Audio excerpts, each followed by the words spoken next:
பிரபாகரன் அவர்களுடைய பிறந்த நாள் வாழ்த்தையும் தெரிவித்துக் கொண்டு எங்களுக்கு அந்த என்னுடைய இந்த கேள்விக்குரிய பதிலை சொல்லுமா sir? Honorable Speaker will be notified on this. Thank you. மாவீரர் வாரம் நடைபெற்று வரும் நிலையில் போலீசாரின் சில கெடுபிடி சம்பவங்கள் தமிழர் பகுதிகளில் இடம்பெற்றுள்ளன. தமிழீழ விடுதலை புலிகளின் தலைவர் வேலுப்பிள்ளை பிரபாகரனின் 71வது பிறந்த நாள் நேற்றும் மாவீரர் நாள் இன்று வியாழக்கிழமையும் அனுஷ்டிக்கப்பட உள்ள நிலையில் இவ்வாறு போலீசாரின் கெடுபிடி சம்பவங்கள் யாழ்ப்பாணத்தில் இடம்பெற்றுள்ளன. வல்வெட்டித்துறை பகுதியில் மாவீரர் தினத்தை அனுஷ்டிக்கும் வகையில் நேற்று சோதனையில் ஈடுபட்டவர்கள் தொடர்பாக வல்வெட்டித்துறை போலீசார் விசாரணைகளை மேற்கொண்டுள்ளனர்.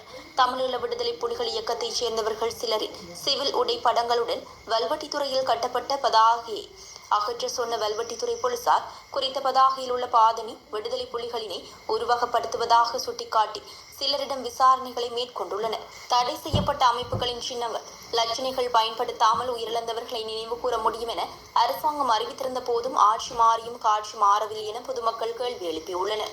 இதேவேளை நேற்று மாலை மல்லாகம் சந்தி பகுதியில் மாவீரர் நினைவேந்தல் தொடர்பில் இலத்திரனியல் உபகரணத்தில் பாடல் ஒலிக்கப்படப்பட்டுள்ளது. அவ்விடத்திற்கு வந்த தெல்லிப்பளை போலீசார் குறித்த உபகரணத்தை கைப்பற்றி வழக்கு சான்று பொருளாக இலக்கமிட்டுள்ளனர். மாவீரர் நாள் அனுஷ்டிக்கப்பட உள்ள நிலையில் போலீசாரின் கெடுபிடிகள் காணப்படுமா என பொதுமக்கள் கேள்வி எழுப்பியுள்ளனர். 71வது பிறந்த தினம் வல்வெட்டித்துறையில் கொண்டாடப்பட்டது. வல்வெட்டித்துறையில் உள்ள அவரது பூர்வீக இல்லத்தில் முன்னாள் நாடாளுமன்ற உறுப்பினர் MK சிவாஜிலிங்கம் தலைமையில் பட்டாசு கொளுத்தி கொண்டாடப்பட்டது.